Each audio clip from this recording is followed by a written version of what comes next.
दशक तिसरा, समास सहावा, आध्यात्मिक ताप. जय जय रघुवीर समर्थ, जय जय रघुवीर समर्थ, जय जय रघुवीर समर्थ. सदा सर्वदा योग तुझा घडावा, तुझे कारणी दे माझा पडावा. उपेक्षू नको गुणवंता अनंता, रघुनायका मागणे हेची आता. हनुमंतांची कुळवल्ली राममंडपा वेला गेली, श्रीराम भक्तीने फळली रामदास बोले या नामे.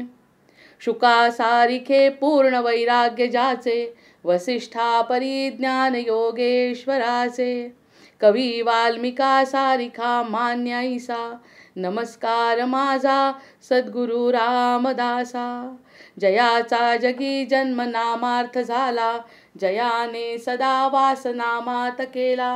जयाच्या मुखी सर्वदा नाम कीर्ती, नमस्कार त्या ब्रह्मचैतन्य मूर्ती.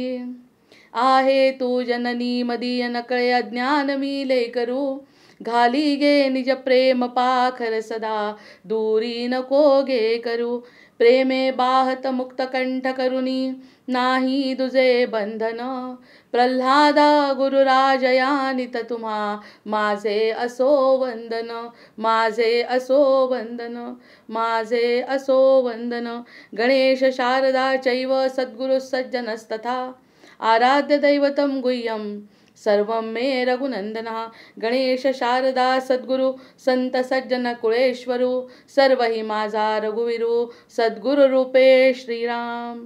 माझे आराध्य दैवत परम गुह्य गुह्यातीत, गुह्यपणाची मात न चले जेथे. यो जातो मरुदंशजोक्षिततले संबोधयन् सज्जनान्, ग्रंथं यो रचयन् सुपुण्यजनकं श्रीदासबोधाविदं. यः कीर्त्या पठनेन सर्वविदुषां स्वान्तापहारी सदा, सोऽयं मुक्तिकरक्षितौ विजयते श्रीरामदासो गुरुः. मला वाटते अंतरित्वा वसावे, तुझ्या दासबोधासी त्वा बोध व्हावे. अपत्यापरी पाववी प्रेमग्रासा, महाराजया सद्गुरु रामदासा. ब्रह्मानंदं परमसुखदं केवलं ज्ञानमूर्तिं, द्वन्द्वातीतं गगनसदृशं तत्त्वमस्यादिलक्ष्यं. एकं नित्यं विमलमचलं सर्वदी साक्षिभूतं, भावातीतं त्रिगुणरहितं सद्गुरुं तन्नमामि. गुरुर्ब्रह्मा गुरुर्विष्णू गुरुर्देवो महेश्वरः, गुरुः साक्षात् परब्रह्म तस्मै श्री गुरवे नमः.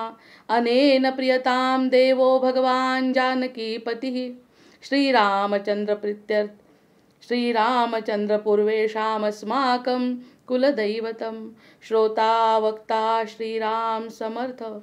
जय जय रघुवीर समर्थ, जय जय रघुवीर समर्थ, जय जय रघुवीर समर्थ. दशक तिसरा, समास सहावा, आध्यात्मिक ताप. आध्यात्मिक ताप ज्या ठिकाणी सांगतायत समर्थ या ठिकाणी आध्यात्मिक ताप सांगत असताना त्यांच्या निरीक्षणाची कमाल वाटते. एकच व्यक्ती आहे आणि किती निरीक्षण केलं असेल आपण कल्पनाही करू शकत नाही एकट्याची. या सगळ्या गोष्टींचं वर्णन करत असताना समर्थांचं निरीक्षण किंवा बुद्धिमत्ता किंवा प्रेम या सगळ्या गोष्टी एकत्रित असणार आहे आणि त्याचं निरीक्षण करून एकत्र गोवलंय त्याला आणि मग त्याला नाव दिलंय. त्यामुळे इतस्ततः पसरलेल्या गोष्टी नाही आहेत. म्हणजे आपण म्हणतो इकडे एक पडलाय, तिकडे एक पडलाय, तिकडे एक पडलाय, गोळा करणं कठीण आहे. यांनी सगळं एकत्रित करून ठेवलंय एकेका भागामध्ये आणि एकेका भागामध्ये केल्यानंतर मग त्याचा विचार आपण करू शकतो की आपल्याला वस्तू समोर ज्या अगदी व्यवस्थित मांडून दिल्या कोणी तर त्या वस्तू पटकन समजतात आणि सापडतात सुद्धा. इतस्ततः पसरलेल्या वस्तूंमध्ये आपलं लक्ष विचलित होऊ शकतं. हे सगळं आपल्या जीवाचं असून सुद्धा या सगळ्या गोष्टींचं निरीक्षण करून एकत्रित करून मांडणे वेगवेगळ्या पद्धतीने. ह्याच व्यक्तीला वेदांचं ज्ञान आहे, याच व्यक्तीला उपनिषदे माहिती आहेत, या व्यक्तीने रामाचं दर्शन घेतलंय, या व्यक्तींवर स्वतःच गुरु आहेत आणि राजांना त्यांनी उपदेश केलाय. इतक्या वरच्या पातळीवरची व्यक्तिमत्व. शुका सारिखे पूर्ण वैराग्य ज्याचे, वसिष्ठा परिज्ञान योगेश्वराचे, कवी वाल्मिका सारिखा मान्याईसा, नमस्कार माझा सद्गुरु रामदासा. रामदासांचं वैशिष्ट्य हे इतकी अच्चाट बुद्धिमत्ता, अगदी विवेकाने वागणं, वैराग्यपूर्ण वागणं, ज्याचा संसाराशी असा संबंध आलेला नाही की मला संसार करायचा जगाचा, वैयक्तिक संसार करायचा नाही, अशी विद्वान.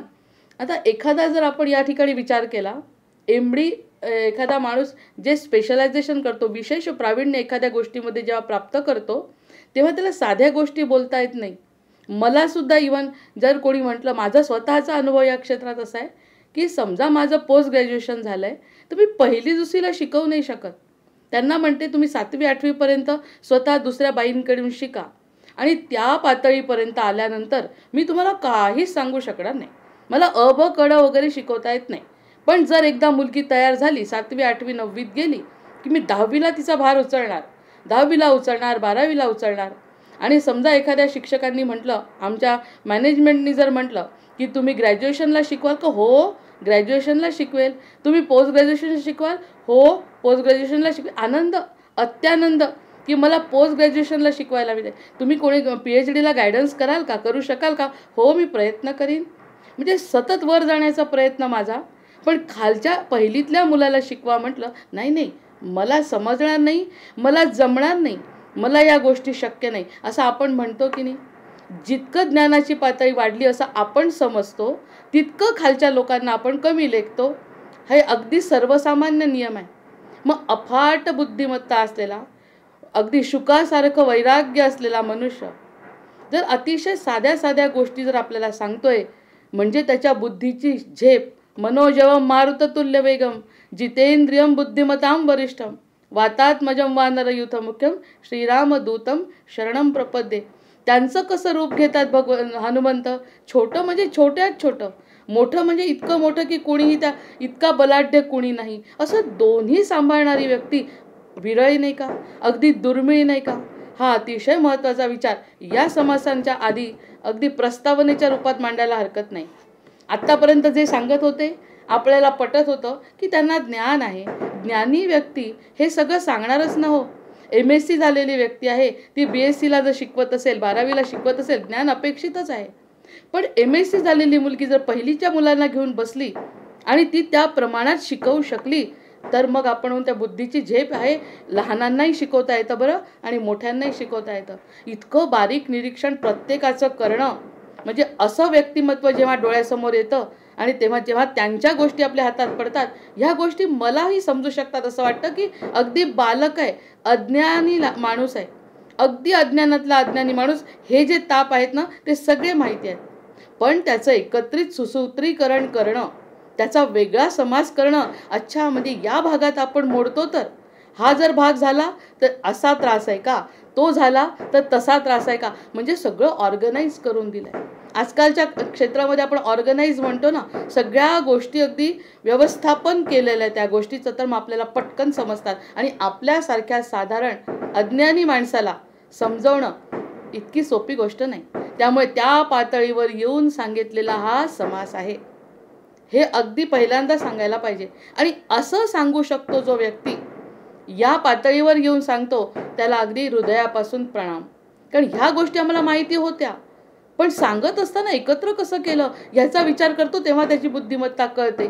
माहिती असलेल्या गोष्टी, आतापर्यंत माहिती नसलेल्या, पुढे माहिती नसलेल्या सांगणारे, वेदांबद्दल बोलणारे, ब्रह्मज्ञान सांगणारे, अहम ब्रह्मास्मी सांगणारे, चतुष्टय सांगणारे, सगळं काही समर्थ सांगणारे. आणि अगदी छोट्या गोष्टी आहेत तापांच्या, की कोणत्या प्रकारचे रोग आपल्याला होतात आणि कोणत्या प्रकारात हा रोग मोडतो, मानसिक आहे, आर्थिक आहे, शारीरिक आहे, याचं वर्णन तर त्यांनी आधी केलंच आहे. मग अशा प्रकारचा जेव्हा विचार करतो, मग हनुमंताचा अवतार म्हणायला काही हरकत नाही. कारण हनुमंतांनी सूक्ष्मातिसूक्ष्म रूप घेतलं आहे आणि बलाढ्य रूप घेऊन असा हा एकची हनुमान, वीर हनुमान असं म्हटलंय ना, उडाला. मग उडू पण शकणारा आणि अतिशय सूक्ष्म रूप घेणारा हनुमंताचा अवतार म्हणजे आमचे समर्थ आहेत. हे नक्कीच या समासावर आणि आपल्याला आवडीचा म्हणण्यापेक्षा आवडीचा नाही, नावडीचा, पण माहिती असलेला, आणि त्याला सगळं एकत्र करून दिलं. जी गोष्ट आम्हाला एकत्र करून दिली, अच्छा या प्रकारचा ताप आहे तर आपल्याला मग असं म्हणून मनाचं समाधान तरी कमीत कमी करून घेता येतं. म्हणजे अज्ञानी जीवाला शांत करण्यासाठी अगदी छोट्यात छोट्या गोष्टी समर्थांनी या ठिकाणी सांगितल्या. मला आधी लहानपणी वाचायचं, किड्या म्हणते माझे घर, मुंगे म्हणते माझे घर, मुंगळे म्हणते माझे घर. का लिहितायत समर्थ पुन्हा पुन्हा? आपण प्रत्येक वेळी म्हणतो, वरून कव्हर पाहिल्यावर नुसतं समर्थांबद्दल मत करणारे आपण, त्यांनी काय करून ठेवलं आहे समासांमध्ये वेगवेगळ्या पद्धतीने. ज्या समासांची आपण प्रस्तावना प्रत्येकाची जर बघितली, किती ज्ञानी, किती प्रगाढ पांडित्य त्या ठिकाणी आहे. या सगळ्या गोष्टी आपल्याला अगदी लक्षात येतील. त्यापैकी हा समास एका झटक्यात संपू शकणारा असा हा समास आहे, पण लिहिताना त्यांनी तो एक वर्ग केला आहे. या प्रकारच्या तापाचा समर्थांनी एक वर्ग केला आहे. हे अतिशय सोपं काम आपल्यासाठी करून ठेवलेलं आहे. अशा प्रकारचा हा समास तिसरा. समास सहावा, आध्यात्मिक ताप. तापत्रयांचे लक्षण आता सांगिजेल निरूपण, श्रोती करावे श्रवण, एकाग्र होनी श्रीराम. आता मी जे काही ताप सांगणार आहे, तापांचं वर्णन संसारातल्या त्यांनी आधी केलंच आहे. त्यांना तर अ ब क ड असे 4 समास करावे लागले, तेव्हा कुठे एका जीवाच्या सांसारिक तापांचं वर्णन समर्थांनी त्या ठिकाणी 4 समासांमध्ये केलं आहे. आता जीवाला होणारे ताप, मग जीवाला तापत्रयांचं लक्षण मी तुम्हाला आता सांगतो. मगाशी जीवालाच झाला ताप, पण तो संसारातून झाला, मायेतून झाला. आता माया आणि याच्यामध्ये काय फरक आहे हे आपल्याला आता ताबडतोब जाणवेल. तापत्रयांचे लक्षण आता सांगितलेल निरूपण, श्रोती करावे श्रवण, एकाग्र होनी श्रीराम. आता तुम्ही एकाग्र होऊन श्रवण करा. कदाचित तुम्हाला या गोष्टीत खूप प्रश्नांची उत्तरं आपल्याला मिळून जातील, कारण बालक होऊन समर्थांनी या ठिकाणी प्रश्नांना उत्तरं दिली आहे शिष्यांच्या. जो तापत्रयी आणि याच्यातला समास अगदी सर्वश्रुत आहे. सगळेजण समर्थांचा ओवी म्हणून तो वापरतात नेहमी, त्यातलाच हा समास आहे. जो तापत्रये पोळला, जो तापत्रयांनी पोळला, जे सगळे ताप आहेत त्यांनी जो पोळल्या गेला, तो संत संगे निवाला. किती महत्त्वाची गोष्ट सांगितली. ज्यांना ताप झाला, ज्यांना त्रास झाला, ते जर संतांच्या सोबत आले, शांत होतात, निवाला, त्यांना शांती मिळते. जे तापत्रयांनी पोळले आहेत, म्हणजे सुरुवातीला त्यांनी काळजी घेतली. मी सांगून देतो, कितीही कोणत्याही प्रकारचा त्रास असला, संत संगतीमध्ये आल्यानंतर तो संपणार आहे आणि हाच व्यक्ती संतांकडे येणार आहे.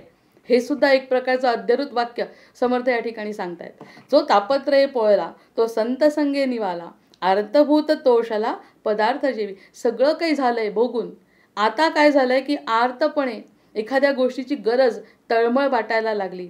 मुलं दिवसभर बाहेर खेळली, काही जाणवलं नाही, पण संध्याकाळी जेव्हा आईची आठवण आली, त्यावेळी जशी आईकडे घराकडे ओढीने निघाली आणि जशी त्यांनी रेतीची घरं मोडून टाकताना त्यांना त्रास झाला नाही, तसं आता यांचं होणार आहे.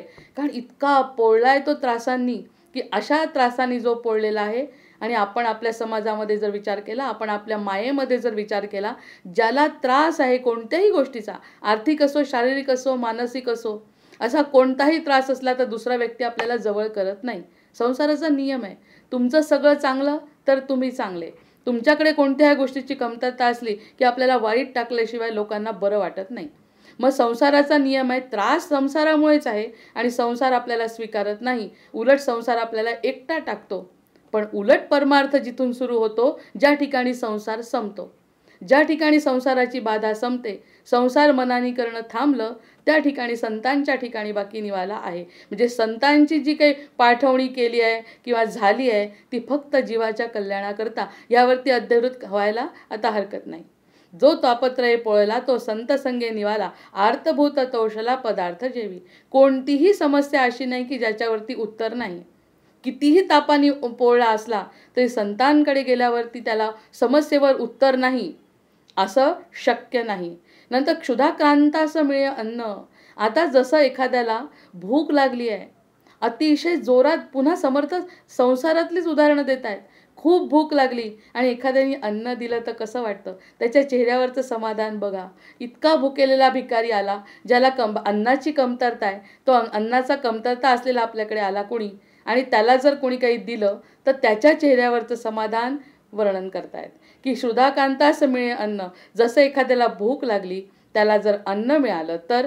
तृषाकांतास जीवन, जर एखाद्याला तहान लागली आणि त्याला पाणी, खूप तहान लागायला पाहिजे, खूप दुःख असलं तरच त्या गोष्टी शक्य आहेत. इतर वेळी हे येतं आणि जातं वारं, आलं वारं गेलं वारं असं होत आहे. खरंच तहानलेला असेल आणि त्याला पाणी मिळालं तर, खरंच भुकेलेला असेल आणि त्याला अन्न मिळालं तर. बंदी पडल्याचे बंधन तोडिता सुख, आणि जो बंधनात अडकलेला आहे त्याला तुटण्याचं सुख जर मिळालं अचानकपणे, कुणीतरी बांधून ठेवलंय चोरांनी आणि कोणीतरी पोलीस आले आणि त्यांनी जर आपल्याला सोडवलं तर त्या बांधलेल्या माणसाच्या चेहऱ्यावरचं समाधान, जसं भुकेलेला मिळालेलं अन्न, पाणी तहानलेला मिळालेलं पाणी जसं त्याच्या चेहऱ्यावरती बदल घडवतो, तसा बदल या दुःखी माणसाच्या जीवनात संत घडवतात. किती मोठी समस्येचं उत्तरच समर्थांनी या ठिकाणी देऊन ठेवलं. क्षुधाक्रांतास मिळे अन्न, तृषाक्रांतास जीवन, बंदी पडल्याचे बंधन तोडिता सुख. हे सुख आपण मनामध्ये आणायचं आहे. आपल्या मनामध्ये आणायचं आहे की भूक लागलेल्याला अन्न मिळाल्यावरचा चेहरा आठवायचा, तहान लागलेल्याला पाणी मिळाल्याचा चेहरा आठवायचा, बांधून टाकलेल्याला सोडल्याचा चेहरा आठवायचा, आणि मग म्हणायचं अच्छा, अशा प्रकारचं सुख आपल्याला, सगळी दुःख संपवणारं सुख आपल्याला संतांच्या संगतीत मिळतं असं समर्थ म्हणतात. महापुरे जाजावला, तो पहिलं तिरासनेला महापुरामध्ये अडकला. त्याची उदाहरणं आहेत बघा. आता जे महापुरामध्ये अडकले आहेत, खूप मोठा महापूर आला, पुरामध्ये एखादा जीव अडकला, पहिलं तिरास पोहोचला. शक्य होतं का पहिलं तिराला पोहोचणं? इतका पूर आलेला, त्या पुरामध्ये तो माणूस अडकला आणि त्या अडकलेल्या माणसाला अचानकपणे पहिलं तिरावर जर कोणी नेलं तर, अडकलेला आहे पूर्णपणे, त्याला कोणत्याही गोष्टीची कल्पना नाही की आता या ठिकाणाहून आपण आपली सुटका होऊ शकत नाही, म्हणजे अगदी गळ्यापर्यंत पाणी आलेलं, जीव कासावीस झालेला आहे. आणि त्यावेळी जर कोणी त्याला वाचवलं तर, असा प्रत्यक्ष अनुभव मी स्वतःच घेतलाय असं लोक सांगतात. 4थ्या वर्षी पाण्यात पडलेली कुंडात, देवीच्या कुंडात, आणि 2 बुड्या मारल्या आणि मारल्यानंतर सगळ्यांनी हतबल झाले. आई, मावशी, भाऊ, बहिणी सगळेजण हतबल झाले की आता ही मुलगी गेली. एवढीशी मुलगी एवढ्यावरून पडली, 4थ्या वर्षी गेली, हतबल झाली. आणि त्या पुजाऱ्यांनी, तुळजापूरच्या देवीच्या पुजाऱ्यांनी कोणताही विचार न करता दाणकन उडी मारली आणि वाचवलं. मग आता ही जी घटना माझ्या आईला जाणवली असेल, आईच्या जीवात जीव नसेल का आला? आपल्याला कळत नाही, आपल्याला कळतं. आपण हे सगळे दुःख विसरलेलो असतो, कारण गर्भवासाचं दुःख जे आहे समर्थांनी सांगितलं, सगळ्या प्रकारची दुःख आपण विसरतो. ही घटनासुद्धा अगदी डोळ्यात कुठेतरी काहीतरी मागे आठवत असेल, पण आईला जे जाणवलं असेल, बाकीच्यांना जे जाणवलं असेल, म्हणजे ते दुःख त्याला काय वाटलं असेल, ती जी भावना आहे वाचली, ही जी भावना आहे ती संतांकडे गेल्यावर या जीवाची होते. ही भावना आपण लक्षात घेतली पाहिजे. महापुरे जाजावला, महापुरामध्ये तो अडकलाय आणि तो पहिलं तिरास नेला म्हणतात, गेला नाही म्हणत आहे, नेला.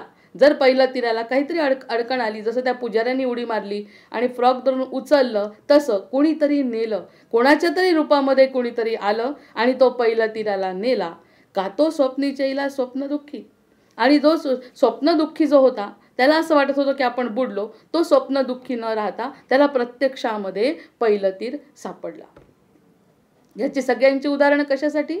की इतकी कष्ट भोगले आहेत, इतका दुःखी झालाय जीव, आणि त्याला अशा प्रकारचं अचानक पुढे कुठेतरी बुडत्याला काडीचा म्हणतो तसा आधार मिळाला तर काय होईल? कारण इतक्या दुःखामध्ये घडल्यानंतर आनंदाची लकीर जरी दिसली तर मग तो या दुःखाला पूर्ण विसरणार आहे आणि आनंदाच्या मागे निश्चित जाणार आहे. कोणी एकासी मरण येता दिले जीवनदान, आणि आता मरण येणार आहे पुढे, त्याला जीवनदान मिळालं, अगदी फाशीवर लटकवणार आहे. आणि कोणती तरी अशी घटना घडली की तो निर्दोष मुक्त झाला तर, कोणी एकासी मरण येता दिले जीवदान, संकटास निवारण तोडिता सुख.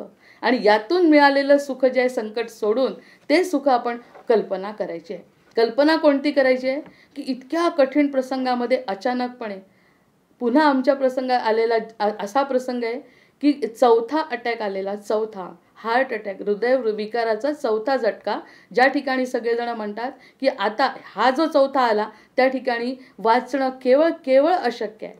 यावेळी नुसता अटॅक असा आला आणि तोंडातून फेस असा एक थेंब बाहेर यायला लागला, तर समोर ॲम्ब्युलन्स आली, त्यांच्या घराच्या ॲम्ब्युलन्स आली.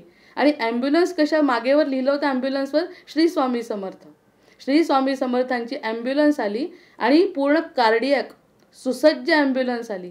आणि कार्डियक ॲम्ब्युलन्स म्हणजे त्या ठिकाणी सगळी इमिजिएट एड जी लागते हृदय विकारासाठी ती सगळी त्या ॲम्ब्युलन्समध्ये तयार, डॉक्टर्स तयार, म्हणजे अटेंडंट्स तयार, आणि ती ॲम्ब्युलन्स दारासमोर येऊन उभे. ह्या माणसाला चौथा अटॅक आले. हे प्रत्यक्षदर्शी आहेत, नातेवाईक आहेत हे लोक. मग ह्या लोकांना त्या बाईच्या मनाला काय वाटलं असेल, उचललं, विचार न करता त्यांना तिथे टाकलं, पहिली एड मिळाली आणि पुढच्या सगळ्या घटना घडल्या की आज अतिशय ठणठणीत जीवन ती व्यक्ती जगते. म्हणजे गंडांतर आलं होतं, त्या गळ्यापर्यंत आलेल्या परिस्थितीमध्ये जर ती ॲम्ब्युलन्स दिसली तर काय वाटेल. म्हणजे आपला पूर्ण संसार वाया गेलेला आहे, आपण दुःखांनी होरपळलेला आहे, सगळं जीवन संपलेलं आहे, आणि त्या क्षणी जर आनंदाचा आधार मिळाला तर काय होईल. म्हणजे ते संत आहे. सगळं संपल्यानंतर जो आधार देतो त्या ठिकाणी त्यांना संत म्हणतात. संतांचा आधार मिळतो आणि त्या जीवाच्या कल्याणासाठी संतांच्या विभूती. हे वाक्य आता पटेल आपल्याला. आणि पुढे अजून ताप सांगायचंच आहे, पण तो ताप ऐकण्याच्या आधी तुम्ही विचार करा की संत तुम्हाला त्यासाठीच सांभाळण्यासाठी उभे आहेत. फक्त संतांना नमस्कार करा, संतांना शरण जा. या सगळ्या गोष्टीतून आपली मुक्तता होऊ शकते. जसं तहानलेल्याला पाणी मिळाल्याने मिळतं, तसाच आपल्या जीवाला पूर्ण शांती संत देतात.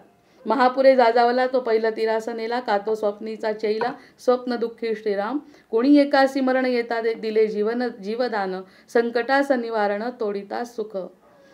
रोगी असं औषध, रोगी आहे असं आत्ता सांगितलं, ॲम्ब्युलन्सचं जे उदाहरण सांगितलं, रोगी होता, त्याला वेळेवर औषधोपचार मिळाले, गंडांतर टळलं, रोगी असं औषध सप्रचित आणि शुद्ध, तयासी होय आनंद आरोग्य होता. आता हे उदाहरण तर मी आधीच सांगितलं की जे उदाहरण समर्थांनी पुढे दिलं आहे की ते ॲम्ब्युलन्स बघितल्यावर त्या व्यक्तीच्या मनात, त्या व्यक्तीला तर म्हणजे शुद्धच नव्हती, पण त्याच्या संबंधात असलेल्या सगळ्या लोकांना काय वाटलं असेल, आणि नावही नेमकं स्वामी समर्थ. या सगळ्या घटना खरंच जीवनामध्ये घडतात जर आपल्या घटनामध्ये संतांचं आगमन होणार असेल तर.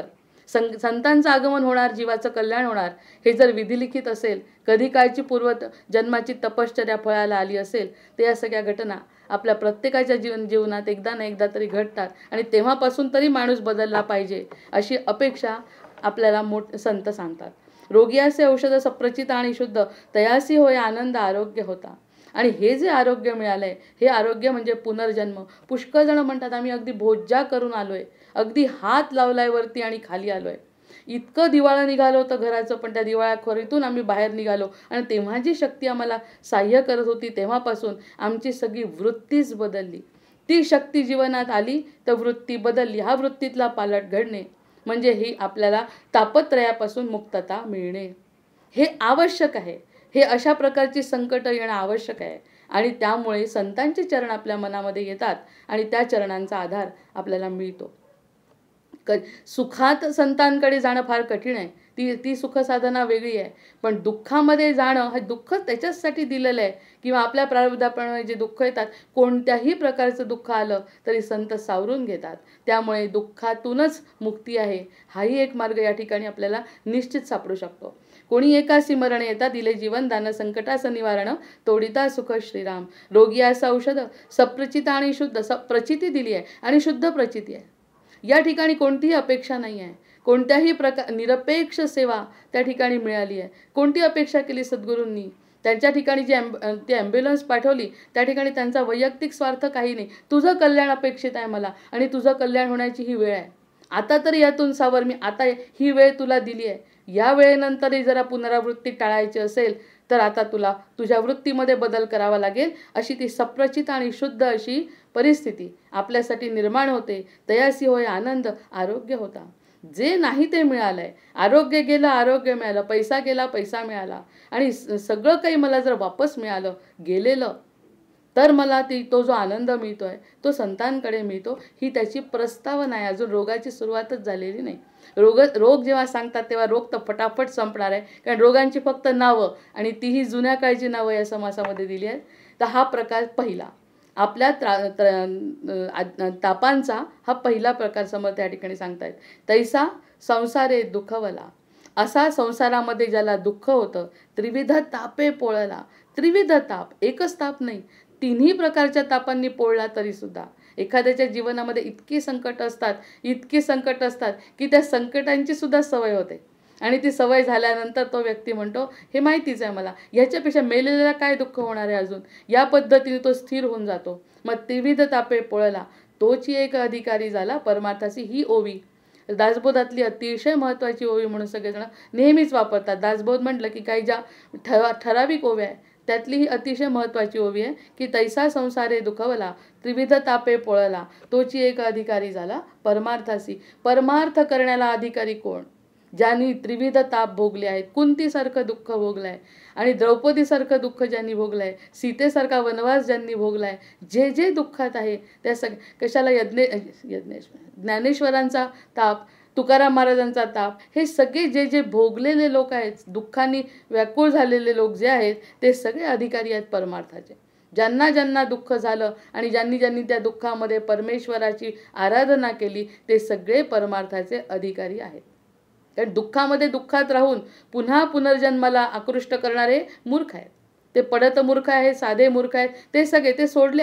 आता परमार्थाचे अधिकारी कोण ते सांगतात. या दुःखामध्ये स्थिर राहून कोणती तरी शक्ती मनामध्ये आपल्या येते आणि त्या शक्तीचा आधार जेव्हा मिळतो आणि त्या शक्तीचं बोट धरून जेव्हा माणूस उर्वरित आयुष्य क्षणाक्षणापासून जे उरलंय ते सगळं आयुष्य जो जगतो तो अधिकारी आहे परमार्थाचा आणि त्याला भगवत प्राप्ती निश्चित होते. आता भगवत प्राप्तीचाही सुद्धा प्रकार किती आहेत की भगवंताची करायची का स्वतःची प्राप्ती करायची. आत्मकल्याण तो आणि मी वेगळा नाही इथपर्यंत सायोज्य मुक्ती ते म्हणतात आहे की चौथ्या प्रकारची अगदी सगळ्यात वरच्या प्रकारची मुक्तीसुद्धा आम्ही देऊ शकतो. आपल्या आपल्या पात्रतेप्रमाणे जी मुक्ती पाहिजे तिथपर्यंत आम्ही तुम्हाला पोहोचवू शकतो. तुम्ही अधिकारी होता परमार्थाचे. जे पाहिजे ते, घर पाहिजे घर देतो, स्त्री पाहिजे स्त्री देतो, पैसा पाहिजे पैसा देतो, प्रसिद्धी पाहिजे प्रसिद्धी देतो, पण ती किती टिकेल याचा विचार जो करेल तो शेवटच्या मुक्तीपर्यंत जायचा अधिकारी होईल. गोपीगीत याचं अतिशय उत्तम उदाहरण आहे की ज्या ठिकाणी भगवंत भेटून सुद्धा ते मागे जात आहेत.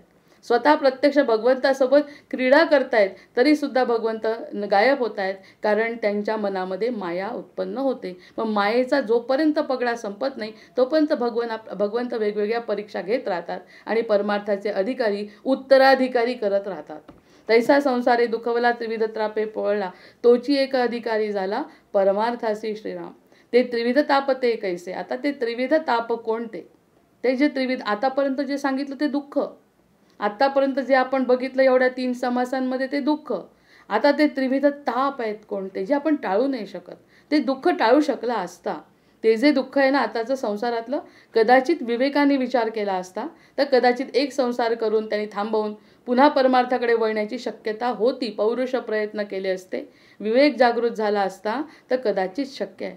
पण हे जे ताप आहेत ना ते ताप आपण टाळू शकत नाही, न टाळता येणारे आहेत, ते भोगावेच लागतात. म्हणून त्याला तापामध्ये घेतलंय त्यांनी, दुःखामध्ये न घेता. दुःख आणि तापांचाही फरक या ठिकाणी आपण कळू शकतो. हे आपण टाळूच शकत नाहीत काही गोष्टी. ज्या दुःखांवरती 2 प्रकार सांगितले, ज्याच्याशी माझा संबंध आहे ते दुःख, ते आपण भोगतोच आहे मनाने. ज्याच्याशी माझा संबंध नाही ते परमेश्वरावर सोडणे, तो हा ताप आहे.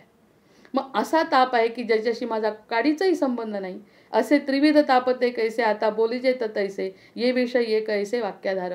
आणि याच्यासाठी काय वाक्याधार घ्यायचा, काय ताप आहेत ते मी सांगतो. देहेंद्रिय प्राणेन सुखम दुःखम च प्राप्यते इममाध्यात्मिकम तापम जायते दुःखम देहिनाम सर्वभूतेन संयोगात सुखम दुःखम च जायते द्वितीय ताप संताप सत्यम चैवाधिभौतिकः शुभाशुभेन कर्मणा देहांते यमयातना स्वर्ग नरकादि भोक्तव्यमिदम चैवादि दैविकम. अशा प्रकारचे हे 3 श्लोकामध्ये 3 प्रकारचे ताप समर्थ सांगतायत. त्यातला एक ताप आध्यात्मिक, पहिला जो ताप आहे आध्यात्मिक म्हणजे पहिला कोणता, देहेंद्रिय प्राणेन सुखम दुःखम च प्राप्यते. दिसतंय स्पष्ट, देहेंद्रियम प्राणेन सुखम दुःखम च प्राप्यते इममाध्यात्मिकम तापम जायते दुःखम देहिनाम. एक ताप आध्यात्मिक, दुजा तो आधिभौतिक, तिसरा आदिदैविक ताप जाणावा. पहिल्या श्लोकामध्ये जो सांगितलाय तो आध्यात्मिक ताप आहे. आता थोडंसं कसं परीक्षेसारखं किंवा विज्ञानासारखं समजवायचा प्रयत्न या ठिकाणी. पहिला जो ताप आहे तो आध्यात्मिक आहे, दुसरा जो ताप आहे दुजा तो आदिभौतिक ताप आहे, तिसरा आदिदैविक ताप आहे. आदिदैविक ताप जाणावा. हे 3 प्रकारचे ताप प्रत्येक जीवाला भोगावे, प्रत्येक जीवाला ज्या प्रकारचे असतील त्यांच्या प्रारब्धाप्रमाणे ते भोगावे लागतात. हे ताप आहे. मग आपण असं कसं म्हणू की आम्ही मुक्त आहोत, आम्हाला कोणत्याही प्रकारचं दुःख कधीच होणार नाही आणि आपल्याला आनंद पाहिजे आहे? मुख्य प्रश्न इथे आहे. एखाद्याला दुःख आवडत असतं तर दुःखाचा जर अंश आपण असतो तर दुःखातही आनंदात लोळलो असतो. काय हरकत आहे? दुःख तर दुःख, तूही दुःखी आणि मीही दुःखी, असं का नाही कर? हा तरी विषय मनात का टाकला की आनंदच मला पाहिजे? आनंद पाहिजे म्हणून दुःख जास्त वाटतं. सगळेच दुःखी, मीही दुःखी, दुःखच दुःख सगळीकडे, काहीच वाटलं नसतं. दुःख भोगायचं नाही आणि आनंदाकडे जायचं आहे म्हणून हे मग कोण सुटलाय याच्यातून? कोणीच नाही सुटला. जो नरदेहाला नाही, जो देहाला आलाय त्या सगळ्यांना हे ताप अगदी ठरलेलेच आहेत. मग हे सगळं लिहिलेलं आहे प्राक्तनामध्ये. मग या प्राक्तनातल्या गोष्टी असताना त्या दुःखावरती कसा आणि किती विचार करायचा, यासाठी आपण समर्थ आपल्याला अभ्यासाला निमंत्रण, चर्वण करा म्हणतात या विषयांचं. आध्यात्मिक तो कोण, कैसी त्याची ओळखणं, आदिभौतिकाचे लक्षण जाणीजे कैसे. आध्यात्मिक तो कोण आहे, आध्यात्मिक कोणता त्रास असतो ते सांगा. कैसी त्याची ओळखणं, शिष्य विचारतायत, समर्थ उत्तर देत आहेत. अगदी बालवाडीतल्या मुलाला उत्तर द्यावं तसं देत आहेत. एवढा ज्ञानी, प्रकांड पंडित, वेदाध्ययनी असा माणूस बालवाडीतल्या मुलाला प्रश्नांची उत्तरं देतोय म्हणून मला तो अगदी हनुमंताचा अवतार निश्चितच वाटतो या ठिकाणी. आध्यात्मिक तो कोण, आदी कैसी त्याची ओळखणं, आदिभौतिकाचे लक्षण जाणीजे कैसे. श्रीराम आदिदैविक तो कैसा, कवणतयाची दशा, तेही विशद कळे ऐसा विस्तार कीजे. तर तिन्ही प्रकारचे ताप आम्हाला समजावून सांगा, शिष्य म्हणतायत. आणि आता प्रश्नकर्त्यांनी विचारलेल्या प्रश्नाला समर्थ अर्थातच उत्तर देणार आहेत पुढे. हाजी म्हणून वक्ता, हाजी म्हणून, हो हो सांगतो बरं, म्हणून वक्ता, वक्ता म्हणजे आपले समर्थ, हो हो सांगतो बरं. तुला वाटतंय का 3 प्रकार विचारतो? तो वक्ता तेवढा, श्रोता तेवढा हुशार आहे, त्यांनी आधीच ऑर्गनाईज करून ठेवलं हे. अच्छा 3 प्रकारचे ताप तुम्ही सांगताय, मग 3 प्रकारचे ताप कोणते ते आता मला समजावून सांग. हो हो सांगतो बरं. त्यांनी प्रश्नांनी विचारायचं, यांनी उत्तर द्यायचं आणि आपल्याला उत्तर मिळणार आहे, आपल्या शंका निरसन होणार आहे. म्हणून हा गुरुशिष्य संवाद आहे. हाजी म्हणून वक्ता झाला कथा विस्तारिता, आध्यात्मिक ताप आता सावध ऐका. असं म्हणून त्यांनी आध्यात्मिक ताप म्हणजे काय ते ऐका. कारण 3 श्लोकांमध्ये जे 3 प्रकारचे ताप सांगितले त्यातला हा पहिला आध्यात्मिक ताप आहे, जो आपण प्रत्येकजण भोगत असतो. बालवाडीतल्या मुलाला सांगतो तसं आपण ऐकायचं आणि हो हो म्हणायचं आणि पुढे सरकायचं.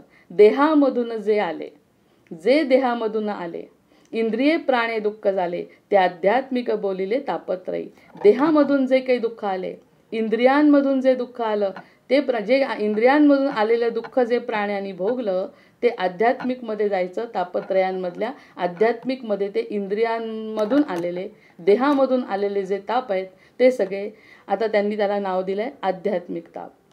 देहामधून काय आले, देहामधून काय आलं, मग प्राणे कोण दुःख झाले, कोण प्राण्याला कोणतं दुःख झालं, आता हे विशद केले पाहिजे. आता देहामधून आले सांगितलं, इंद्रियांमधून आलेलं सांगितलं, पण देहामधून आणि इंद्रियांमधून कोणतं दुःख आलं तेही सांगा. म्हणजे खरंच बालवाडी सुरू झाली आहे की नाही बघा. अगदी छोट्या छोट्या प्रश्नांची उत्तरं समर्थ त्या ठिकाणी देतात आणि उत्तर देत असताना आपल्याला अगदी हसायला येतं की अरे हे पण समर्थ सांगतात. देहामधून जे आलेत, इंद्रिय प्राणे दुःख झाले, ते आध्यात्मिक बोलिले तापत्रयी. देहामधून काय आले, प्राणे कोण दुःख झाले, आता हे विशद केले पाहिजे की. आता मला सांगावंच लागेल की देहामधून काय आलं आणि आता सरळ सरळ रोगांची नावं सांगतात जी देहाला होतात. देहाला इथे मन ते त्याचं दुःख भोगतो ते मन आहे, पण प्रत्यक्ष देहाला कोणत्या यातना होतात ते समर्थ या ठिकाणी सांगतात. खरुज, खवडे, पोळ्या, नारू, आपल्या अंगाला जी खरूज होते, स्किन प्रॉब्लेम सगळे. नंतर नखुरडे, मांजऱ्या, देवी, गोवर येतो, आधी फार यायचा. आता आपण लसी दिल्या आहेत त्याच्यामध्ये आध्यात्मिक ताप बऱ्यापैकी कमी केला आहे की या ठिकाणी आपल्याला गोवरची जी लस आहे, गोवर तर येतो म्हणा, ते कांजण्या, देवी, हे जे सगळे असे त्वचेचे विकार आहेत ते सगळे आध्यात्मिक तापामध्ये येतात. जे आपण ठरवून काहीच विशिष्टच मुलांना येतात, सगळ्यांना येत नाहीत. म्हणजे ते आध्यात्मिक ताप प्रत्येकाच्या जीवाचे वेगवेगळे. खरूज, खवडे, पोळ्या, नारू, नखुरडे, मांजऱ्या, देवी, गोवरू, देहामधील विकारू या नावा आध्यात्मिक. देहाला जे होतात त्याला आध्यात्मिक ताप म्हणतात. मग देहाचा अगदी वेगळा भाग करायचा. देहाचा त्रास आहे का, मग असा विचार करायचा की अगदी परमहंसांना सुद्धा कॅन्सर होता घशाचा, जे इतके सुंदर बघतात, देवाचं नाव फक्त बोलायचे. देवाच्या व्यतिरिक्त हे संत काही बोलत नाही. वाणी शुद्ध असते, त्यांचे विचार शुद्ध असतात, आचार शुद्ध असतात, सगळं शुद्ध असताना सुद्धा त्यांना घशाचा कॅन्सर. या सगळ्या देहाचे रोग आहेत. हे मागच्या जन्मीचे म्हणा की या देहाला आलेले जे रोग आहेत ते रोग म्हणजे आध्यात्मिक ताप आहेत. काख मांजरी केश या नावांना विशेष महत्त्व देण्याचं कारण नाही, कारण ही सगळी नावं आहेत फक्त रोगाची. काख मांजरी केशतोड, वोखणे वर्ण काळफोड, व्याधी मूळव्याधी महाजड या नावं आध्यात्मिक. व्याधी होते, मूळव्याध होते, अंघोळ वेळे गालफुगी होते, कंड लागे जे वाऊगी, हिरडी सुजे भरे बलंगी या नावा आध्यात्मिक. अगदी हिरडी सुजण्यापासून समर्थांनी सांगितलंय. म्हणून म्हटलं बालवाडी सुरू झालेली आहे की अशा प्रकारचं जर कोणाला गालफुगी झाली तो आध्यात्मिक रोग आहे, आध्यात्मिक ताप आहे. त्या गोष्टींकडे किती लक्ष द्यायचं आणि काय करायचं ते आपण ठरवायचं आहे. बाऊगे फोड उठते, कधीतरी अचानकच फोड उठतात. कागे सुजे अंगकांती, कधी कधी अंगकांती सुजते, सूज येते अंगावर. वात आणि तिडका लागती या नावं आध्यात्मिक. कोणता ग्रंथ असेल असा? याला अगदी जीवनकला म्हणायला नको का? या ठिकाणी कुठे रामाची पूजा आणि कुठे ती उपासना, काय सांगितलंय सुरुवातीला? आधी आपलं मन शरीर या सगळ्या गोष्टींनी तावून सुलाखून तयार करतात आणि मग देव ओळखावा म्हणतात. देव कोण आहे ते ओळखण्यासाठी आधी स्वतःला ओळखा. या कोणत्या गोष्टीत आपण बसतो, आपण मूर्ख आहे, शून्य आहे, अज्ञानी आहे की कोणत्या त्रापाने त्रस्त आहे, हे सगळं आधी ओळखा. आणि नंतर मग मी तुम्हाला सांगतो तो आत्माराम शोधण्यासाठी शेवटी समासात सांगितलं आत्मारामामध्ये काय करायचं आहे. नंतर नाईटे अंधू गजकर्ण, हे सुरुवातीचे फार रोग होते. जुन्या काळी हे सगळे रोग व्हायचे. नाईटे अंधू गजकर्ण, पेहाचे पोट विस्तीर्ण, पोटफुगी, बैसले टाळे फुटती कर्ण या नावा आध्यात्मिक. आपल्या लहानपणी आठवत होतं कान सगळ्यांचे फुटायचे, इकडे दात यायचे म्हटले की कान फुटायचे. आता हे सगळं कमी झालं आहे औषधांनी, पण पूर्वीच्या काळी कान फुटणं हा अतिशय सर्वसामान्य रोग होता. तर हा जो रोग आहे हा याच्यात येतो. नाईटे अंधू गजकर्ण, पेहाचे पोट विस्तीर्ण, बैसले टाळे फुटती कर्ण या नावा आध्यात्मिक. कुष्ठ आणि बोला कुष्ठ होणे, पंड्या रोग अतिश्रेष्ठ, क्षयरोगाचे कष्ट या नावं आध्यात्मिक. वाटी वटक वाये गोळा, हाती पायी लागती कळा, भोवंडी लागे वेळोवेळा या नावं आध्यात्मिक. एखाद्यालाच येतो की नाही. आता याच्यामध्ये आपण एक विशेष लक्ष द्यायचं आहे. हे जे रोगांची नावं सांगितली हे प्रत्येक रोग प्रत्येकाला होतो का? याच्यातूनच तर समजतंय की याचं काहीतरी तर वर्गीकरण असलं पाहिजे. हा प्रत्येकाला रोग होणार नाही. गजकर्ण झाला एखाद्याला तर सगळ्यांना गजकर्ण होतो असं नाही. म्हणजे जो आध्यात्मिक ताप ज्यांना असेल, हा ताप ज्यांना भोगायचा आहे, शारीरिक वेदना ज्यांना सहन करायचा आहे, त्यांनाच तो ताप होतोय. आणि ती कॅटेगरी अशा प्रकारची आहे. वाटी वटक वाये गोळा, कोणाकोणाला वाय गोळा, पोटामध्ये हाती पायी लागती कळा, भोवंडी लागे वेळोवेळा या नावं वेळोवेळी चक्कर येणे हे आध्यात्मिक आहे. ओलांडा आणि बळ, पोटसुळाची तळमळ, अर्धशिशी उठे कपाळ या नावं आध्यात्मिक. डॉक्टर होते की काय समर्थ? पोटची नंतर डोकं, अर्धशिशी, अर्ध डोकं. सगळ्यांचं अर्ध डोकं दुखतं का? सगळ्यांचंच डोकं दुखतं का? यावरून तरी आपण लक्षात घ्यायला पाहिजे. डोकं दुखी आहे, रोग आहे, आपण दवाखान्यात जातो, पण आपल्या घरात तरी सगळ्यांना डोकेदुखी एकच आजार आहे का? प्रत्येकाला डोकेदुखी. यांच्याकडे की नाही डोकेदुखीचेच लोक आहेत सगळे असं नसतं. म्हणजे त्याच्या नशिबाने त्याच्यामध्ये काहीतरी बिघाड होता यंत्रणामध्ये आणि त्याला डोकेदुखी होते. असा एकच असतो आणि तो जो ताप भोगायचा आहे त्याला, तो त्याचा वैयक्तिक ताप आहे असं समर्थ या ठिकाणी म्हणतात. पोटशूळ झालंय, सगळ्यांना पोटशूळ नाही. हे रोगाचे प्रकार आहेत, पण प्रत्येकाला हेच होत आहे असं नाही. त्यामुळे ते जे काही आहे वैयक्तिक भोग ते वैयक्तिकच आहेत, ते प्रत्येकाला भोगणं आहे असा हा तो प्रकार त्या समर्थ या ठिकाणी सांगतायत. दुःखे माझं आणि मान, पुष्ठी ग्रीवा आणि वदन, मान दुखते, सगळ्यांची मान दुखत नाही. स्पॉन्डिलायटिस सगळ्यांना होत नाही. नंतर अस्थिसांधे दुखती जाणं या नावा आध्यात्मिक. कोणाचे अस्थिसांधे दुखतात, हे सगळे जे रोग आहेत ते वैयक्तिक त्रास ज्यांना होतात त्यांच्याकडे पाहून आपल्याला वाईटही वाटतं. आपल्याला होत नाही, आपल्याला वेगळ्या प्रकारचा त्रास असतो, त्यांना वेगळ्या प्रकारचा त्रास असतो. या सगळ्या त्रासांना आध्यात्मिक ताप म्हणतात. कुणाचं डोकं दुखतं, कुणाचं पोट फुगतं, कुणाला त्वचारोग होतात, कोणाचं पोट दुखत आहे, त्याच्यानंतर त्यांनी सांगितलं क्षयरोग होतो, कोणाचे कान फुटतात, कुणाचे काय काय होतात, पुष्ठी ग्रीवा आणि वदन, अस्थिसांधे दुखती जाणं या नावं आध्यात्मिक.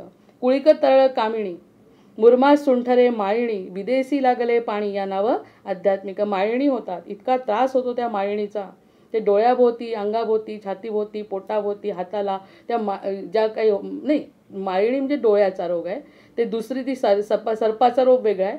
ते झाल्यानंतर खूप त्रास होतो. कुळिक तरळ कामिणी, मुरमा सुंठळे मायणी, विदेशी लागले पाणी या नावा आध्यात्मिक. कुठलं तरी पाणी पोटात जातं आणि त्या पाण्यातून झालेले हे रोग त्याला आध्यात्मिक म्हटलंय. जळसोस आणि हिवारे, गिरीवारी आणि अंधारे, ज्वर पाचावा आणि शारे या नावा आध्यात्मिक. ज्वर येतो, या सगळे ताप येतो सतत. आजकाल तापाचं प्रमाण पुष्कळ कमी झालं आहे, पण सुरुवातीला जो ताप येतो त्या तापामध्ये लोकांचा जीव जायचा. हे सगळे आध्यात्मिक ताप आहे. शैत्य उष्ण आणि तृषा, क्षुधा निद्रा आणि दिशा, विषय तृष्णेची दुर्दशा या नावा आध्यात्मिक. विषय नावडेसे होतात, खावं वाटत नाही, प्यावं वाटत नाही, कोणत्याही गोष्टीत लक्ष लागत नाही. हा आध्यात्मिक ताप. आळसी, मूर्ख आणि अपयशी, जो आळशीपणा आहे, मूर्ख आहे, जो अपयशी आहे, तो सुद्धा आध्यात्मिक ताप. तो देहाचाच ताप आहे की त्या ठिकाणी आळशी असतो, झोपून राहतो, मूर्खपणा करतो, बुद्धीने मूर्खपणा करतो, आध्यात्मिक ताप. अपयशी होतो, आध्यात्मिक ताप. भय उद्भवे मानसी, भीती वाटते उगाचच भीती वाटणे, आध्यात्मिक ताप. विसराळू दुश्चित अहर्निशी या नावा आध्यात्मिक. कोणतीही गोष्ट विसरतो. वयाच्या 80व्या वर्षी विसरणं वेगळं आणि वयाच्या 5व्या वर्षी जर विसरायला लागला, आध्यात्मिक ताप. आणि तोही एखाद्यालाच असतो. म्हणण्याचा उद्देश पुन्हा हाच आहे की हे जे विविध प्रकारचे रोग आहेत आपल्या शरीराचे, देहाचे, ते सगळे रोग एका विशिष्ट लोकांनाच होतात आणि ते म्हणून त्यांनी ते वर्गीकरण केलं आहे. नंतर मूत्रकोड आणि परमे, रक्तपिती आणि रक्तपरमे, खडाचळाचे निक्षमे या नावं आध्यात्मिक. रक्तपिती होते, वेगवेगळ्या प्रकारचे रोग, वेगवेगळे रोगी आपण डोळ्यासमोर आणू शकतो. हे सगळे त्यांचे वैयक्तिक दोष आहेत आणि ते दोष आध्यात्मिक या गटाखाली येतात. मुरडा हागवण उन्हाळे, दिशा कोंडता आंदोळे, एक वेथा असो न कळे या नावा आध्यात्मिक. भरून आला आभाळ तर याचा जीव घाबरतो. भरून आभाळ आलेलं दिसलं, इकडे भरून आलेलं आभाळ दिसलं की मोराला आनंद होतो आणि ह्याला भरून आभाळ आलं की याचं पोट दुखतं आणि त्याला उलट्या होतात आणि त्याला चक्कर येते. ही सर्वसाधारण घटना आहे आभाळ भरून येण्याची, पण याला त्रास होतो. हा आध्यात्मिक आहे. नंतर गाठी ढळली झाले जंत झाले, पडे आवा आणि रक्त, अन्न तैसेची पडत या नावा आध्यात्मिक. खरंच सांगा, जी प्रस्तावना आपली पहिलेची होती, किती बालवाडीकडे किती छोट्या छोट्या गोष्टी समर्थांनी या ठिकाणी वर्णन केल्या आणि शेवटी म्हणतात मी थोडक्यातच सांगितलं. एवढं सांगून सुद्धा शेवटच्या ओळीमध्ये म्हणतात जेवढं आठवलं तेवढं सांगितलं. आपल्या आठवड्यापेक्षा 10 पट 20 पट त्यांनी ते रोगांची नावं सांगितली आहे. शेवटी म्हणतात जेवढं आठवलं तेवढं सांगितलं. हे सगळे जे देहाचे त्या संबंधीचे आजार आहेत ते सगळे आध्यात्मिक आहेत. नंतर पोटफुगी आणि तडस, भरला हिर लागला घास, फोडी लागता कासावीस या नावं आध्यात्मिक.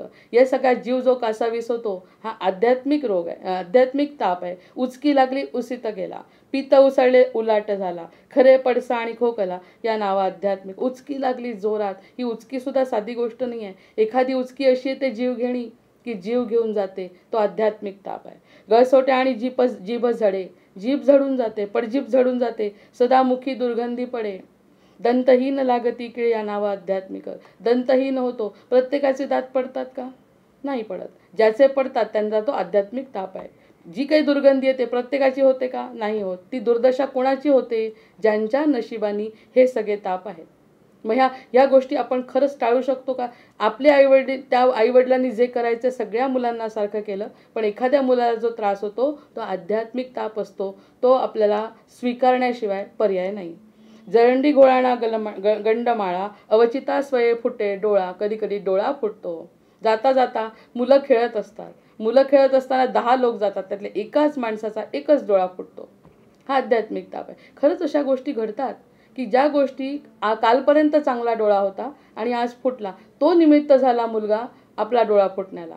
म्हणजे या सगळ्या गोष्टी पुन्हा आध्यात्मिक तापामध्ये. हेही ठरलेलं आहे की काय?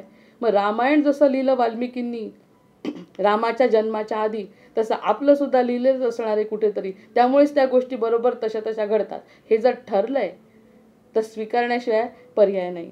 उसळला दमा आणि धाप, पडजीप ढासी आणि कफ, मोवाज्वर आणि संताप या नाव आध्यात्मिक. संताप येणारे लोक सुद्धा आध्यात्मिक तापांनी होरपळलेले आहेत. ज्यांना अति संताप येतो ते सुद्धा आध्यात्मिक तापांनी होरपळलेले आहेत. नंतर जरंडी घोळाणा गळमांडा, अवचिता स्वयं कळा तिडका लागती, काते दंत उन्मळती, अधर जिव्हा रगडती या नावं आध्यात्मिक. बोलता येत नाही नीट, जीभ जड झालेली असते आणि अधर बोलतात, पडजीभ तुटलेली असते, आध्यात्मिक. इतक्या लोकांचा जन्म झालेला आहे, त्यातले 1-2च रोग असतात हे असे, तो आध्यात्मिक तापामध्ये मोडल्या जातात.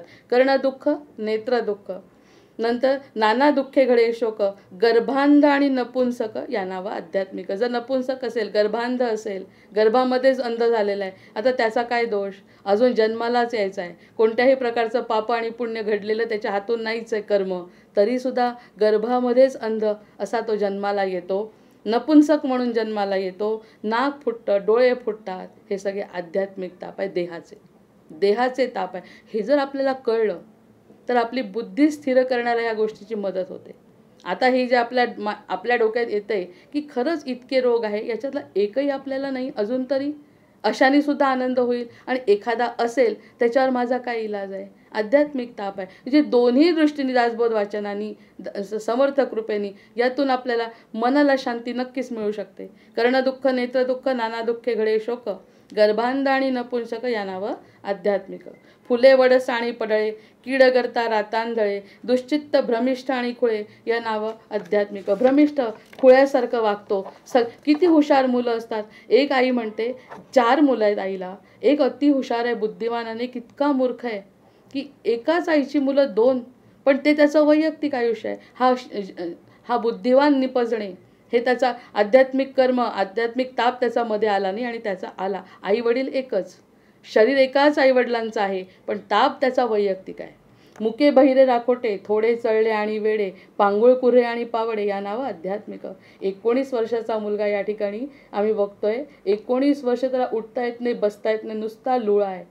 आईवडिलांचा काय दोष आणि त्या मुलाचा काय दोष समजत नाही, काही प्रश्नांची उत्तरं मिळत नाही. हा आध्यात्मिक ताप आहे, याच्याशिवाय दुसरं नाही. दुःख करूनही फायदा नाही, आणि त्यांच्याकडे दुर्लक्ष करूनही फायदा नाही, आणि काहीच नाही. या जेव्हा घटना बघतो, या 10-10 मुलं होणारे आईकडे काहीच नाही, आणि एकुलता एक मुलगा आणि लुळा पांगळा, आयुष्य 19 वर्ष झालं, रोज वाढदिवस करतात, पहिला झाला, दुसरा झाला, तिसरा झाला, 19 वर्षाचं हे लुळं मूल आई वाढवते. आई वडिलांचाही हा ताप आहे आणि मुलाचाही तो ताप आहे. मग हा एकाचाच आहे, पुन्हा हजारांमध्ये एखादी घटना अशी घडते. हा आध्यात्मिकता आपल्याच नशिबी का? म्हणून बरेचदा असे प्रश्न विचारतात लोक, माझ्याच नशिबी का? याचं उत्तर आध्यात्मिकता. फक्त आपल्याच नशिबाने आपल्याला ते काही गोष्टी भोगाव्या लागतात. त्याचं उत्तर प्रत्येक गोष्टीमध्ये जरी मिळालं नाही तरी मनाला समाधान तरी निश्चित होतं की आपण त्यामध्ये तरी नाही, त्यापेक्षा आपण बरं. अशा प्रकारचा विचार ह्या सगळ्या रोगांमधून आपण करू शकतो. तारसे घुले काणे गैरे, कुणी काणं असतं, तिरपे बघतात, आणि नंतर गारोळे जामून टाफरे, षंडांगुळे गेंगाणे विदरे या नावं गेंगाणे असतात, त्यांना बोलता येत नाही, कोणीकडे दिसतात, काही काहीतरी तो गाणं आहे, कुठे बघतोय समजत नाही, त्याचे डोळे ठीक नाही, कान फुटलेले, नाक फुटलेले, असा का जन्माला आला? तर आध्यात्मिक. तोत्रे बोबडे निर्मळ, रोगी कुरूप कुटिळ, मत्सरी खादाड टपिळ या नावं आध्यात्मिक. खादाड असतात काही, किती खातात, खातच बसतात, त्यांचं पोट भरत नाही, आणि मग मत्सरी असतात. हे आध्यात्मिक ताप आहे. आता जाणवलं असेल की काय समर्थ आहे, म्हणून मी आधी सुरुवातीला तो श्लोक म्हटला की शुका सारिखे पूर्ण वैराग्य ज्याचे, वसिष्ठा परिज्ञान योगेश्वराचे, कवी वाल्मिका सारिखा मान्य ऐसा, नमस्कार माझा सद्गुरू रामदासा. वाल्मिकासारखं आहे त्यांचं लिखाण, वाल्मिकी ऋषींच्या तोडीचं लिखाण आहे. वैराग्य तर त्यांचं विचारायलाच नको, आणि आपल्यासाठी छोटे छोटे छोटे रोगांचे नावं आपल्याला समोर मांडतायत. तोत्रे बोबडे निर्मळ असे लोक त्यांनी बघितले आणि त्याचं आपल्याला समाधान करून दिलं. बघा यातलं काही आहे का? असेल सहन करा, नाही न 99% नाही आहे आपल्याजवळ, एखादाच आहे. बाकीचे तर त्रास बघा किती आहे. असे विविध प्रकारचे त्रास, आध्यात्मिक त्रास समर्थ या ठिकाणी सांगताय. संतापी, अनुतापी, मत्सरी, कामिक हेवा तिरस्कारी, पापी, अवगुणी, विकारी या नावं आध्यात्मिक. पापी असतील, विकारी असतील, अवगुणी असतील, हे सगळे आध्यात्मिक ताप. उठवणे ताठाकरक, आवटणे आणि लचक, उठायला गेला ताठ, बसायला गेला लचक, सुजी आणि चालक या नावात चालता येत नाही, सुजलेले पाय, हे सगळं बघितल्यावर आपले नाही ना सुजले पाय, असं जरी आपल्याला या ठिकाणी वाटलं तरी आपल्याला आनंद मिळू शकतो. सल आडवे गर्भपात, आता आडवा आला गर्भपात, स्तन गुंते स्तनपात, स्तनांमध्ये गाठी आणि दुधाचा त्रास, त्याचा ताप, हे सगळं आध्यात्मिक. संसार कोंडे, अपमृत्यू होतो, लवकर मरण येतं. आता त्याच्या काय हात, त्याला तर जगायचं असतं. 19व्या वर्षी, पहिल्या वर्षी, 10व्या वर्षी, 50व्या वर्षी मरतात. त्यांना मरायचं असतं का? नाही. पण आध्यात्मिक तापाच्या या खाली त्यांना जातात, ते अपमृत्यू घडतात, आणि त्याला आध्यात्मिक ताप म्हणतात. नखविख आणि हिंगोडे, नखांना पण त्रास होतो. बाष्ट आणि बावडे, उगीच दातखिळ पडे, या नाव आध्यात्मिक. कितीक जणांची दातखिळ बसते मधूनच, त्यांना बोलता येत नाही, इतका जोरदार त्यांना अटॅक येतो की ते आडवे पडतात, दातखिळ बसते. आता असं वाटतं आपली कधी बसली का, आपल्या ओळखीच्या लोकांमध्ये कोणाची बसली का? नाही. मग ज्यांची बसते त्यांचा आध्यात्मिक ताप, आपली नाही बसली, आपण त्या तापापासून मुक्त आहे. हे कळलं जेव्हा दुःख आहे, तेव्हा आपल्याला ते दुःख नाही याची सुद्धा जाणीव करून देण्याचं काम हा समाज करतोय. इतक्या विविध प्रकारचे ताप समर्थ सांगतायत. झडती पाती सुजती भुवया, भुवया सुजतात, पाती सुजतात, नेत्री होती रांजणवाडिया. नेत्रांना हा पण एक प्रकारचा त्वचा रोग आहे. एवढ्या मोठे मोठे फोड होतात डोळ्याला. 40 लागे प्राणिया या नावा, 40 लागे प्राणिया या नावा आध्यात्मिक. वेगवेगळे प्रकारचे रोग होतात आहे शरीराला. वांग तिळ सुरमे लासे, हे वांग येतात अंगावरती, काळे डाग पडतात. नंतर चामखीळ गलंडे मसे, चुकुर होई जे मानसे या नाव आध्यात्मिक. हे छोटे छोटे तीळ होतात, चामखीळ इतके मोठे असतात काही काही लोकांचे, ते बघून अगदी ओंगळवाणं त्यांचं शरीर दिसतं, असे मोठमोठे लोंबलेले असतात त्यांचे. हे सगळं आध्यात्मिक तापामध्ये. आपल्याला थोडी झाले, ज्यांना झाले त्यांचा आध्यात्मिक ताप होतात हे समर्थ सांगतायत. नाना फुगा आणि आवाळे, अंगी दुर्गंधी प्रबळे, चाई चाटी लाळ गळे नाव आध्यात्मिक. आपली कधी गळली? नाही गळली. म्हणजे ज्यांची गळते त्यांचा आध्यात्मिक ताप आहे. आपल्याला ते नाही, आपण समर्थ कृपा समजायची, आपण आनंदात राहायचं. नाना चिंतेची काळजी, वेगवेगळ्या प्रकारची काळजीच करतात लोक, कारण नसताना काळजी करतात. हा एक रोग आहे. नाना चिंतेची काजळी, नाना दुःखे चित्त पोळी, व्याधी वाचून तळमळी या नाव आध्यात्मिक. व्याधी नसते, काही नसते तरी तळमळ तळमळ तळमळ होते जीवाची, आध्यात्मिक ताप. कोणी कोणी सकारात्मक असतात खूप, पण हे चांगलं असून सुद्धा ते दुःख करतात. ही एक वर्गवारी आपण समाजामध्ये बघू शकतो. सगळं काही छान असतं पण तरी त्यांना मानसिक ताण खूप असतो. तो आध्यात्मिक ताप आहे. हे आपल्याला समजेल आता. आपण तसं नाही, आपण सकारात्मक विचार करायचा. कितीही दुःख असलं तरी आपण सकारात्मक विचार करायचा, कारण या सगळ्या गोष्टींशी माझा सरळ काही संबंध नाही. जे झालंय ते भोगायचं आहे, आणि त्यांना जे झालंय ते दिसलंय मला, बघा कसा वेड्यासारखा वागतो. आपण सुद्धा म्हणू, आपल्याला तर काही ज्ञान नाही, अरे कसा वेड्यासारखा वागतो, सगळं चांगलं असून तू चिंता करतो. मग असं समर्थ आपल्याला म्हणत असतील, काहीही झालं तरी मी आहे ना सांभाळायला, चिंता कसली करतो. हा सगळा प्रकार तोच आहे, तो आध्यात्मिक ताप आहे. आपल्याला आध्यात्मिक ताप करून घ्यायचा नाही आहे. नाना व्याधी नाना दुःखे, नाना भोग नाना खांडके, प्राणी तळमळी शोके या नाव आध्यात्मिक. आहे म्हणून रडतो, नाही म्हणून रडतो, शोक शोक शोक देहाच्या बाबतीत होतो, याला आध्यात्मिक ताप म्हटलंय. खरंच पटकन झाला की नाही? कारण रोगांची नावं सांगायला काय बसायचं आहे. हा बालवाडीचा असल्यामुळे आपण बालवाडीपेक्षा थोडं वर आहे, आणि समर्थांनी सांगत असताना त्याची नावं सांगितल्यामुळे आपल्याला थोडीशी चपराक पण बसली आहे की अरे असं नाही आहे, हे आपल्याला कुठे जाणवलं. एखादी गोष्ट नाही हे जाणवायला सुद्धा आहे याची जाणीव करून द्यावी लागते, त्याच्याशिवाय समजत नाही. त्यामुळे ह्यातून आपल्याला बरेच रोग कळले, याची आपल्याला दूरपर्यंत सुद्धा छाया नाही, आणि जे आहे ते सहन करण्याची शक्ती समर्थ देवोत, अशी प्रार्थना जेव्हा करतो तेव्हा या आधी तापांचं विवरण आपल्या मनापर्यंत झिरपलं असं आपण समजू शकतो. नाना व्याधी नाना दुःखे, नाना भोग नाना खांडके, प्राणी तळमळी शोके या नाव आध्यात्मिक. ऐसा आध्यात्मिक ताप आता संपला बाबा एकदाचा. आध्यात्मिक पुढे कोणता ताप आहे तो आणखीनच भयंकर आहे. असा आध्यात्मिक ताप पूर्व पापाचा संताप, सांगता सरेना अमूप दुःख सागर. सांगायला बसलो ना तर आपण स्वतः सुद्धा कितीतरी उदाहरणं बघून सांगू शकतो की इतक्या वेगवेगळ्या प्रकारचे ताप आहेत. हा दुःख सागर खरंच कठीण आहे, पार करणं कठीण आहे. पण सुरुवातीच्या 3 ओवीमध्ये समर्थ सांगतायत की महापुरे जाजावला तो पहिला तिरास नेला, का तो स्वप्नीचा चैला स्वप्न दुःखी श्रीराम. कोणी एकासी मरण येता दिले जीवदान, संकटास निवारण तोडिता सुख. रोगियास औषध सप्रचित आणि शुद्ध तयासी होय आनंद.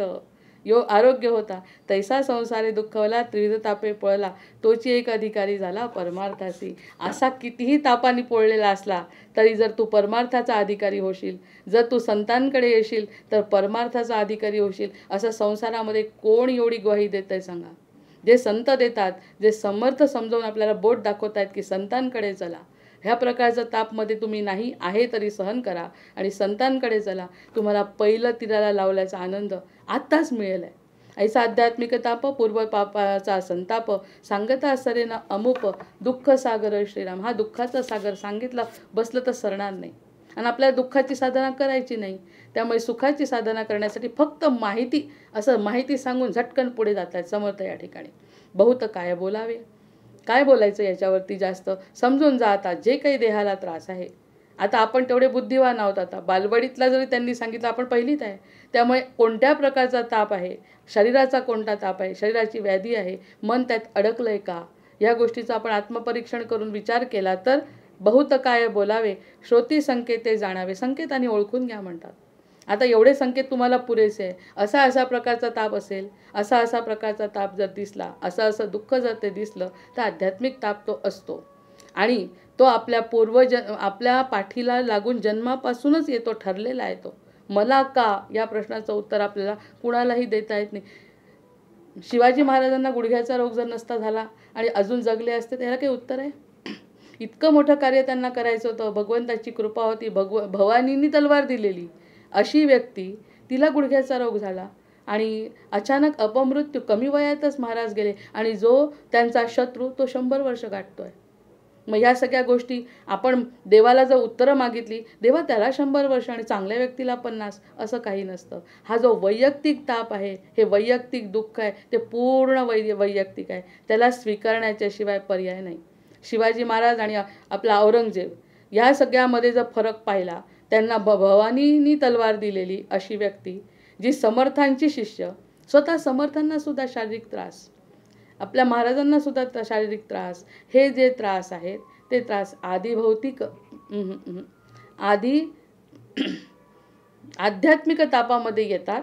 याचा हा तो समास आहे. आध्यात्मिक ताप पूर्वपापाचा संताप, सांगता सरेना अमुप, दुःख सागर श्रीराम. बहुत काय बोलावे, श्रोती संकेते जाणावे, पुढे बोलीजे सावधे स्वभावे आदिभौतिक. आता पुढे मी तुम्हाला आदिभौतिक ताप जे आहेत, आता भूत म्हणजे समजले प्राणी, प्राण्यांपासून उत्पन्न होणारे काही त्रास असतील, भूतांपासून होणारे ताप असतील, ते तुम्हाला सांगतो. आता एखादी गोष्ट एक व्यवस्थित लावून जर सांगितली तर आपल्याला ती खरंच पटते. आणि इतके प्रेमाने सांगतायत, छोट्या छोट्या गोष्टींपासून जर सगळ्या गोष्टीचं निरूपण समर्थ या ठिकाणी सांगतायत शिष्याला, ते आपल्या कल्याणाचं आहे यावरती निश्चित विचार करायचा.